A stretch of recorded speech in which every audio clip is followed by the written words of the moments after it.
नमस्कार दोस्तों, स्वागत है आप लोगों का हमारे यूट्यूब चैनल आर्टिस्ट शेफाल के ऊपर।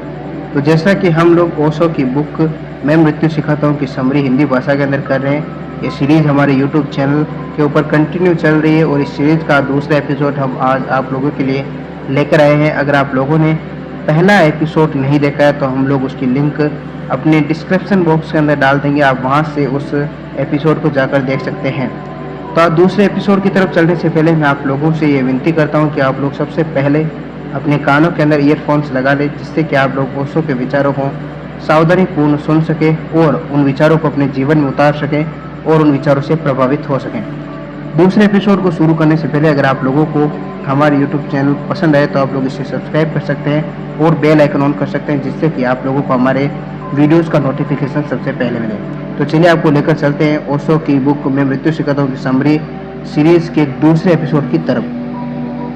मेरे एक मित्र पागल थे और वह एक पागल खाने में बंद कर दिए गए। पागलपन में उन्होंने फिनाइल की एक बाल्टी जो पागल खाने में रखी थी वह पी गए। उसकी पी जाने से उनको इतनी उल्टियां हुई, इतने दस्त लगे कि 15 दिन तक सारा शरीर रूपांतरित हो गया। उनकी सारी गर्मी जैसे शरीर से निकल गई और वे ठीक हो गए। लेकिन उन्हें 6 महीने के लिए पागल घर में भेजा गया था। वे ठीक हो गए और उन्होंने मुझसे कहा कि जब मैं पागल था तब और जब मैं ठीक हो गया उस पागलपन से और 3 महीने तक ठीक होकर जब मैं पागल घर से रहा तब जो पीड़ा मैंने अनुभव की उसका हिसाब लगाना बहुत मुश्किल है। जब तक मैं पागल था तब तक तो कोई कठिनाई न थी, क्योंकि और सब भी मेरे जैसे लोग थे। जब मैं ठीक हो गया तब मुझे लगा कि मैं कहाँ हूँ, क्यों मैं सो रहा हूँ और 2 आदमी मेरी छाती पर सवार हो गए हैं। मैं चल रहा हूँ और कोई मुझे धक्के मार रहा है। उस सब का मुझे पहले कुछ भी पता नहीं चलता, क्योंकि मैं भी पागल था। मुझे यह भी पता नहीं था कि चला कि लोग पागल हैं जब तक मैं पागल था।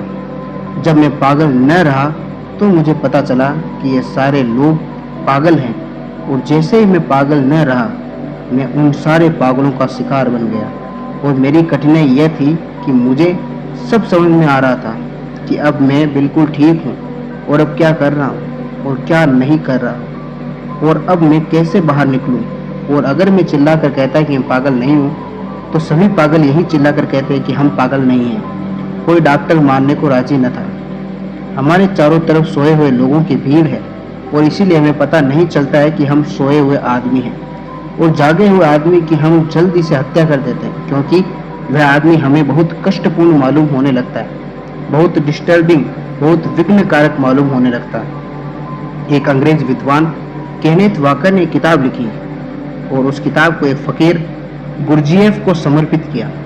समर्पण में, डेडिकेशन में उसने जो शब्द लिखे हैं वे बड़े अद्भुत हैं। उसने डेडिकेशन में, समर्पण में लिखा है, to George Gurdjieff, the disturb of my sleep, मेरी नींद तोड़ने वाले जॉर्ज गुरजीएफ को समर्पित। थोड़े से लोग हुए हैं जमीन पर जो लोगों की नींद तोड़ने की कोशिश करते हैं, लेकिन अगर आप किसी की नींद तोड़ने की कोशिश करेंगे तो निश्चित ही वह आपसे बदला लेगा। किसी सोते हुए आदमी को जगाने की कोशिश करिए, वह आपकी गर्दन पकड़ लेगा। आज तक मनुष्य को आध्यात्मिक नींद से जिन्होंने जगाने की कोशिश की है, हमने उनकी गर्दन पकड़ ली। हमारे बीच हमें पता नहीं चलता, इसीलिए कि हम सब एक जैसे नींद में सोए हुए लोग हैं। एक गांव के संबंध में मैंने सुना है कि वहां एक दिन एक जादूगर आ गया था और उस गांव के कुएं में उसने एक पुड़िया डाल दी और कहा कि इस कुएं का पानी जो भी पिएगा वह पागल हो जाएगा। एक ही कुआं था उस गांव में, एक कुआं और था, लेकिन वह गांव का कुआं न था, वह राजा के महल में था। सांझ होते होते तक गांव के हर आदमी को पानी पीना पड़ा, चाहे पागलपन की कीमत पर भी पीना पड़े, लेकिन मजबूरी थी, प्यास तो बुझानी पड़ेगी, चाहे पागल ही क्यों न हो जाना पड़े। गांव के लोगों ने अपने को कब तक रोकते, उन्होंने पानी पिया। सांझ होते होते पूरा गांव पागल हो गया। सम्राट बहुत खुश था, उसकी रानियां बहुत खुश थी। महल में गीत और संगीत आयोजन हो रहे थे। उसके वजीर खुश थे, कि हम बच गए, लेकिन सांझ होते होते उन्हें पता चला कि गलती में हम हैं, क्योंकि सारा महल सांझ होते होते गांव के पागलों ने घेर लिया। पूरा गांव पागल हो गया था। राजा के पहरेदार और सैनिक भी हो गए थे पागल। सारे गांव ने राजा के महल को घेर आवाज लगाई कि राजा का दिमाग खराब हो गया है। हम ऐसे पागल राजा को सिंहासन पर बर्दाश्त नहीं कर सकते।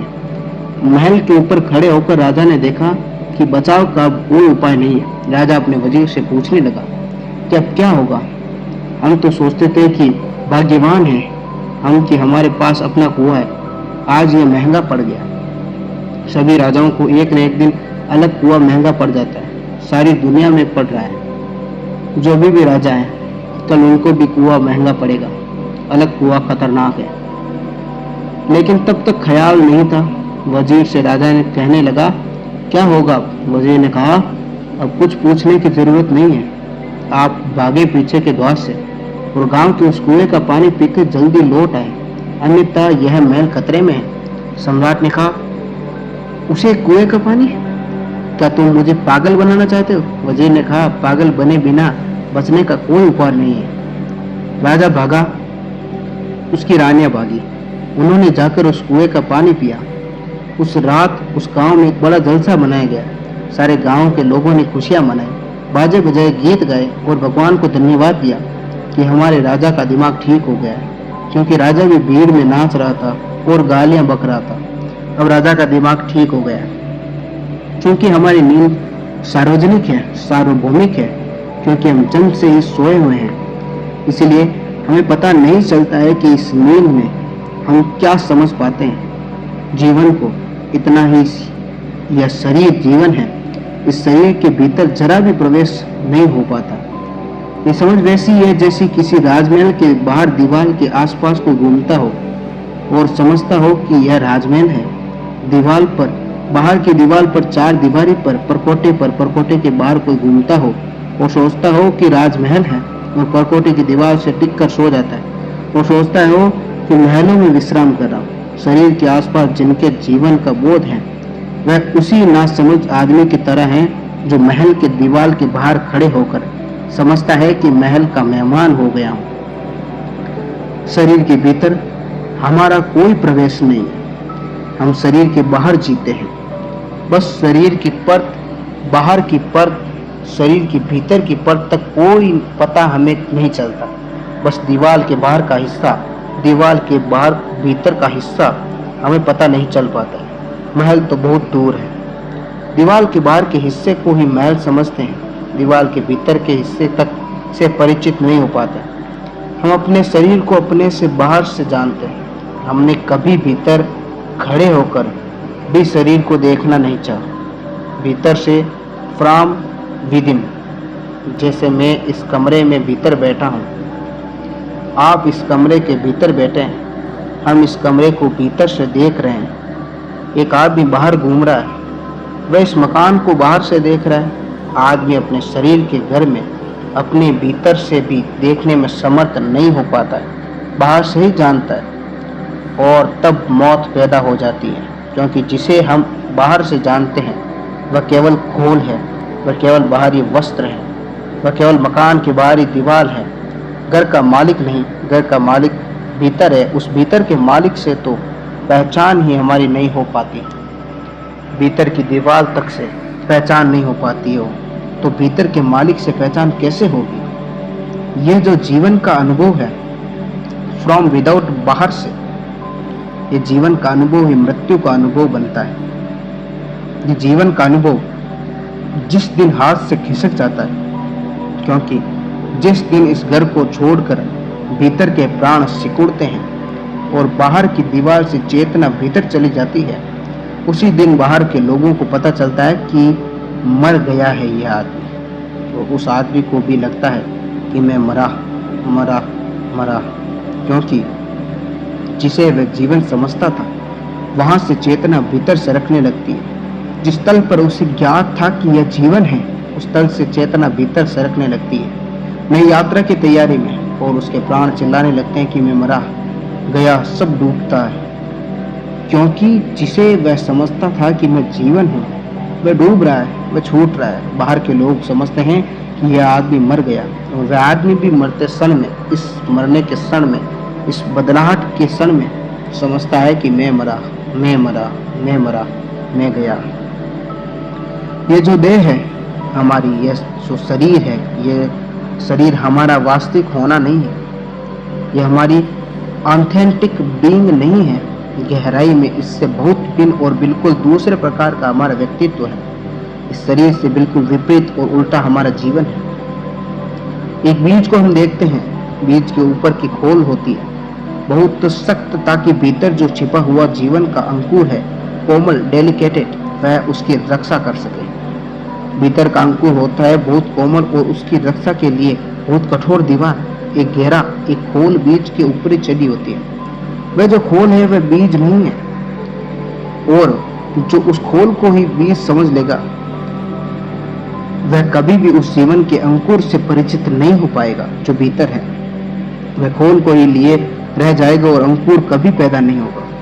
नहीं, खोल बीज नहीं है, बल्कि सच तो यह है कि बीज जब पैदा होता है तो खोल को मिट जाना पड़ता है, टूट जाना पड़ता है, बिखर जाना पड़ता है, मिट्टी में गल जाना पड़ता है। जब खोल गल जाती है तब बीज भीतर से प्रकट होता है। यह शरीर एक बीज है, और यह जीवन, चेतना और आत्मा का अंकुर भीतर है। लेकिन हम इस खोल को भी बीज समझकर नष्ट हो जाते हैं, और वह अंकुर पैदा भी नहीं हो पाता है, वह अंकुर फूट भी नहीं पाता है।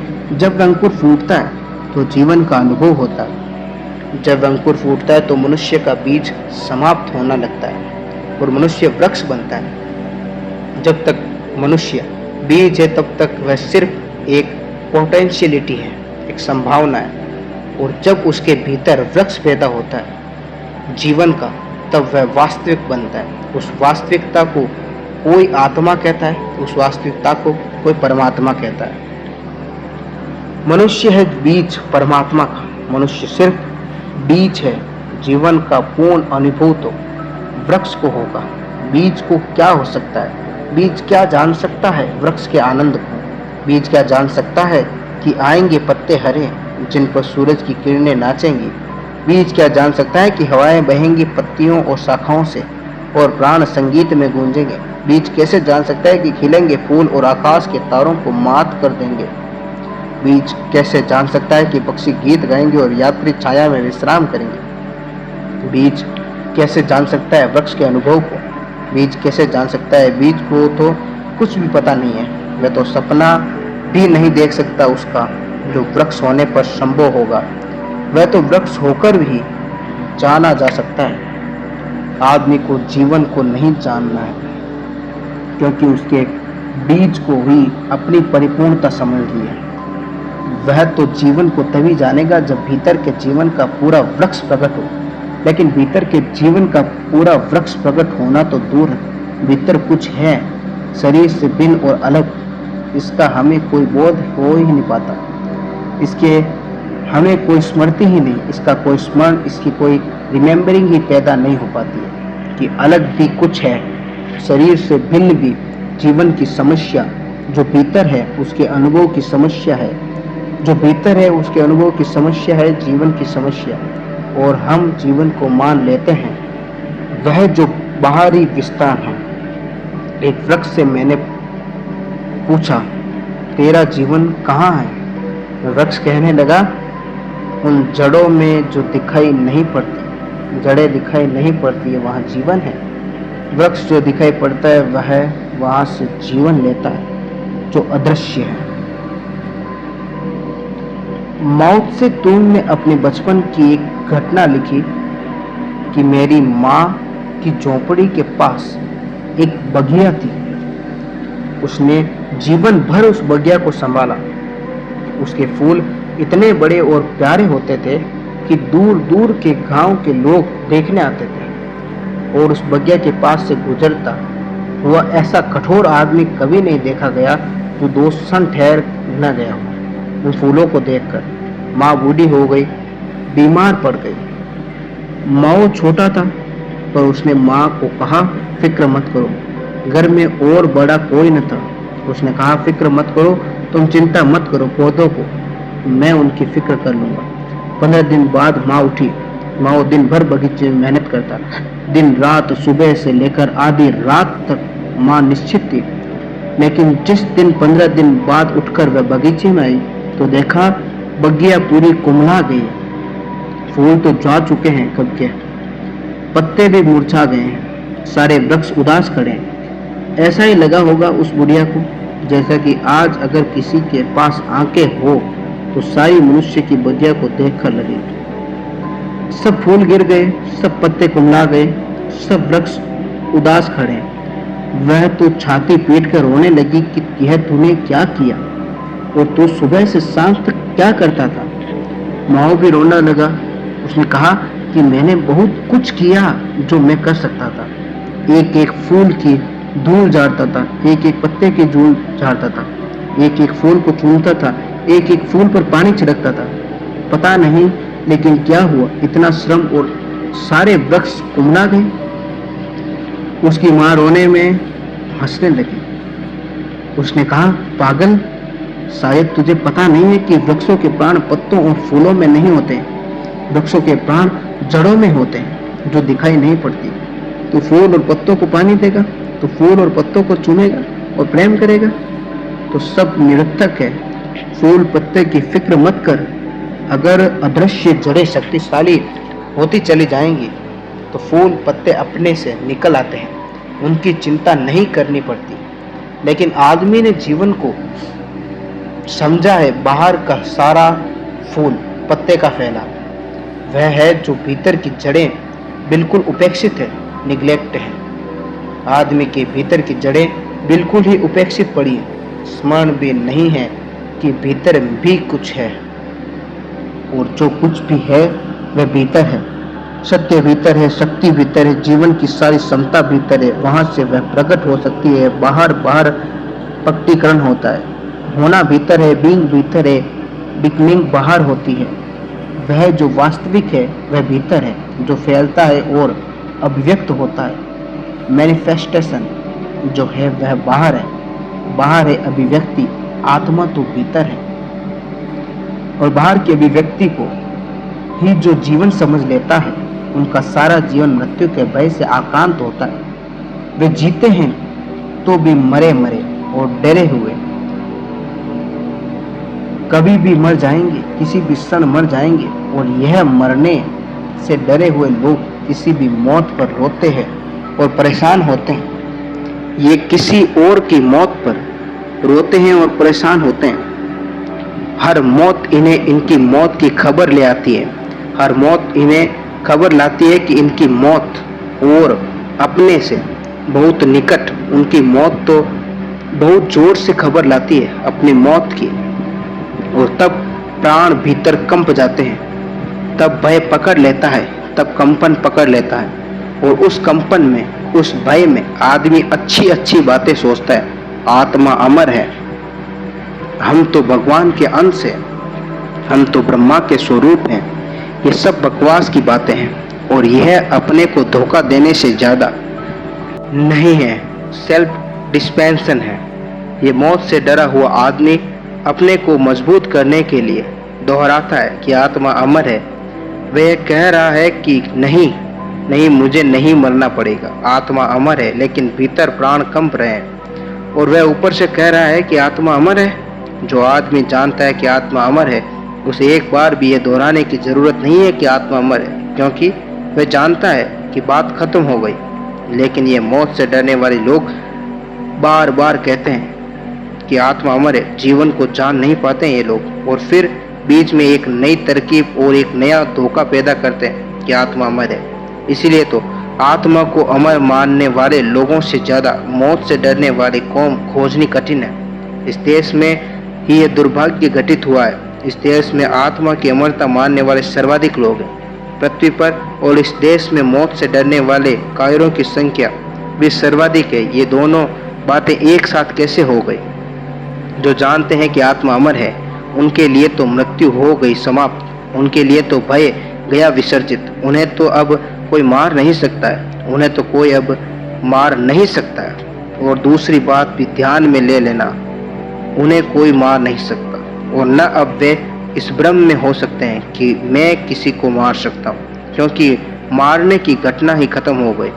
और इस राज को थोड़ा समझ लेना जरूरी है। जो लोग कहेंगे आत्मा अमर है, वे लोग मौत से डरे हुए हैं और दोहराते रहे कि आत्मा अमर है, और साथ ही साथ ऐसे लोग, मौत से डरने वाले लोग, अहिंसा भी बहुत ज़्यादा करते हैं। इसलिए नहीं कि वे किसी को न मारे, इसलिए कि बहुत गहरे में कोई उन्हें मारने को तैयार न हो जाए।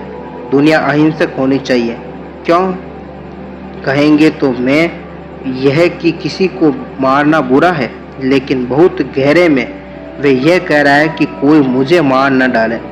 किसी को भी मारना बुरा है, लेकिन अगर उन्हें पता चल गया कि मृत्यु होती ही नहीं, तो मरने का डर है कहाँ और मारने का डर कहाँ, और न ये बातें अर्थपूर्ण रह गई।